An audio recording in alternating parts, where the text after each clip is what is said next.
चुनावी रणनीतिकार के रूप में प्रसिद्धि पा चुके प्रशांत किशोर के विश्लेषणों पर आमतौर पर लोग बहुत भरोसा करते हैं। यह भरोसा उन्होंने यूं ही नहीं कमाया है। पिछले कई सालों में उन्होंने जो कहा वही हुआ है।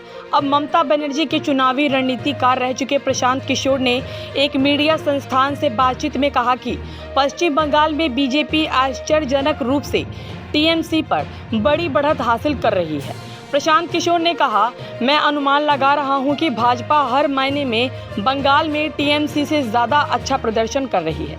लोकसभा चुनाव में बंगाल से चौंकाने वाले नतीजे देखने के लिए तैयार रहिए, जो कि भाजपा के पक्ष में होंगे। जब मैं कहता हूं कि भारतीय जनता पार्टी लोकसभा चुनाव में बंगाल में सिंगल सबसे बड़ी पार्टी बनकर उभरेगी, तो कुछ लोग कह देते हैं, अरे तुम तो भाजपा के एजेंट हो इसलिए ऐसा कहते हो।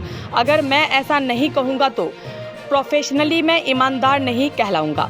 सवाल यह उठता है कि आखिर प्रशांत किशोर ये बातें किस आधार पर कह रहे हैं, क्योंकि 2019 के लोकसभा चुनाव के बाद बंगाल में बीजेपी के लिए परिस्थितियां ठीक नहीं रही है। चाहे विधानसभा चुनाव हो या स्थानीय निकाय चुनाव, सभी में बीजेपी की दुर्गति हुई है। उपचुनावों में भी बीजेपी को टीएमसी ने पस्त कर दिया। बीजेपी के तमाम कद्दावर नेता मंत्री तक पार्टी छोड़कर टीएमसी शामिल हो चुके हैं, तो आखिर किशोर को उम्मीद की किरण कहां से दिख रही है। आइए देखते हैं कि क्यों प्रशांत किशोर की बातें सच हो सकती है। कहा जाता है कि पिछले विधानसभा चुनावों में बीजेपी इतिहास रचने को तैयार थी, पर पीएम नरेंद्र मोदी का ममता बनर्जी पर व्यक्तिगत आक्षेप भारी पड़ गया था और अंतिम समय में बाजी पलट गई थी। ममता के लिए पीएम मोदी का कहा गया संबोधन दीदी ओ दीदी को टीएमसी ने मां, माटी और मानुष के अपमान का मामला बना दिया और देखते ही देखते बीजेपी पर भारी पड़ गई टीएमसी।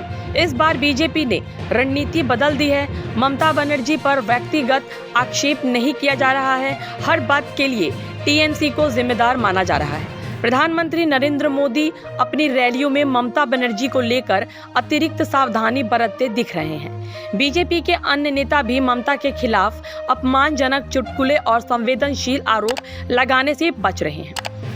अनंत महाराज को राज्यसभा भेजने का गणित। अनंत राय राजवंशी समुदाय से आते हैं। मतुआ के बाद ये पश्चिम बंगाल का दूसरा सबसे बड़ा अनुसूचित जाति एससी समुदाय है। अनंत राय को उम्मीदवार बनाने से बीजेपी की उत्तरी बंगाल में अच्छी खासी पकड़ बन गई है, क्योंकि वहां राजवंशी समुदाय का अच्छा खासा दबदबा है। उत्तरी बंगाल की 8 में से 4 लोकसभा सीटों पर राजवंशी ही जीतते रहे हैं। 2019 में बीजेपी ने इनमें से 7 सीटें जीती थी। पार्टी को उम्मीद है कि इस बार 8 सीट बीजेपी जीत सकेगी। कांग्रेस, सीपीएम और टीएमसी के अकेले लड़ने का फायदा। राज्य में इंडिया गठबंधन से अलग होकर चुनाव लड़ रही टीएमसी अपने प्रतिद्वंदी बीजेपी को मजबूत होने का एक और अवसर दे दिया है। ऐसा माना जा रहा है कि पश्चिम बंगाल में इंडिया गठबंधन से अलग होकर अकेले चुनाव लड़ने के टीएमसी के फैसले के चलते टीएमसी विरोधी वोट बीजेपी को मिलेंगे। इसके अलावा वोट बंटने का भी फायदा बीजेपी को मिल सकता है।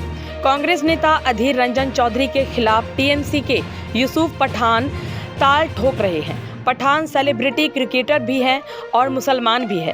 ऐसे में अगर वोट बढ़ता है तो किसका फायदा होगा? जाहिर है दोनों की लड़ाई में बीजेपी अगर मजबूत कैंडिडेट उतारती है तो यहां से जीत भी सकती है। सीएए भी बंगाल की सियासत में बीजेपी को कर सकती है मजबूत। सीएए बंगाल में बीजेपी का चुनावी वादा रहा है। अमित शाह से लेकर पीएम मोदी तक ने बंगाल में सीएए लागू करने की बात करते रहे हैं। शायद यही कारण है कि बीजेपी ने कानून को लागू करने के लिए अधिसूचना जारी कर दी है। सीएए लागू होने का सबसे बड़ा फायदा बंगाल में मतुआ समुदाय को मिलेगा। मतुआ समुदाय के बारे में कहा जाता है कि मतुआ वोट जहां भी जाता है उसका पलड़ा भारी पड़ जाता है। बंगाल में लगभग 1 करोड़ 80 लाख मतुआ समुदाय के मतदाता है, जो किसी भी दल का खेल बनाने और बिगाड़ने की ताकत रखते हैं। पश्चिम बंगाल के नादिया, उत्तर और दक्षिण 24 परगना जिलों की कम से कम 4 लोकसभा सीट में यह समुदाय निर्णायक है। मतुआ समुदाय की तरह राजवंशी समुदाय को भी सीएए का लाभ मिलने वाला है। राजवंशी भी हिंदू है।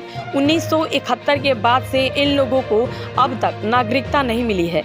इस तरह करीब 10 से 12 सीटों पर सीधे बीजेपी बढ़त बनाती दिख रही है।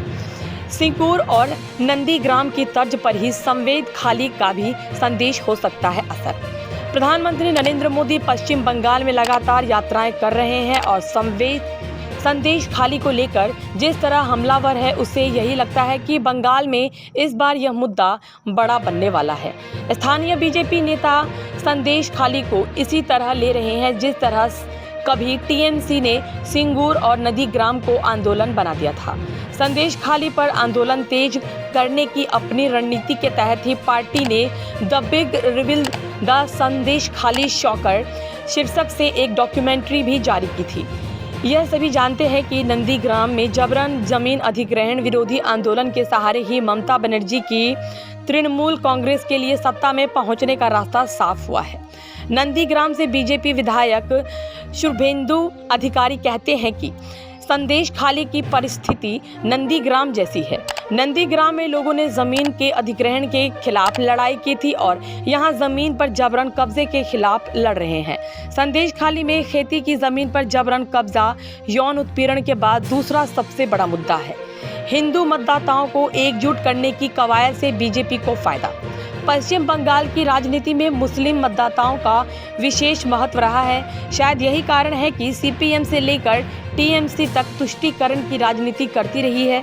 बीजेपी ने पहली बार राज्य में अलग तरह की राजनीति की है, जिसके चलते पिछले चुनाव में हिंदू वोटों का ध्रुवीकरण हुआ है। राज्य की हिंदू आबादी कुल आबादी का लगभग 71% है। लोकसभा चुनाव 2019 में बड़ी संख्या में हिंदू वोटों का ध्रुवीकरण हुआ। कई सर्वेक्षणों के अनुसार करीब 55% हिंदू वोट बीजेपी के पक्ष में गए। शायद यही कारण है कि इस बार बीजेपी भावनात्मक मुद्दे पर ही फोकस है। भाजपा सांसद और राज्य के पूर्व अध्यक्ष दिलीप घोष का कहना है कि राम मंदिर के मुद्दे ने पहले भी भाजपा को फायदा पहुंचाया है और इस बार भी यह पश्चिम बंगाल समेत देश भर के हिंदुओं को एकजुट करने में हमारी मदद करेगा। सीएए के चलते भी हिंदू वोटों का ध्रुवीकरण और अधिक होने की उम्मीद है।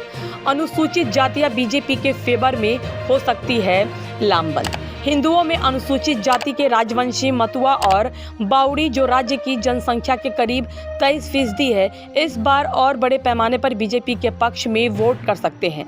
2019 में चाय श्रमिक और जंगल महल के आदिवासी ने भी बीजेपी को वोट दिए। उम्मीद की जा रही है कि सीएए के तहत मतुआ और राजवंशियों को होने वाले फायदे का भावनात्मक असर दूसरी अनुसूचित जातियों पर भी पड़ेगा। बीजेपी के पक्ष में थोक के भाव में एससी वोट पड़ने की उम्मीद की जा रही है। अनंत महाराज को राज्यसभा भेजना, राजवंशी समुदाय के नेता और बीजेपी के वर्तमान लोकसभा एमपी निशीथ प्रमाणिक को मंत्री बनाने आदि से इस वर्ग में बीजेपी को लेकर अपनापन बढ़ा है।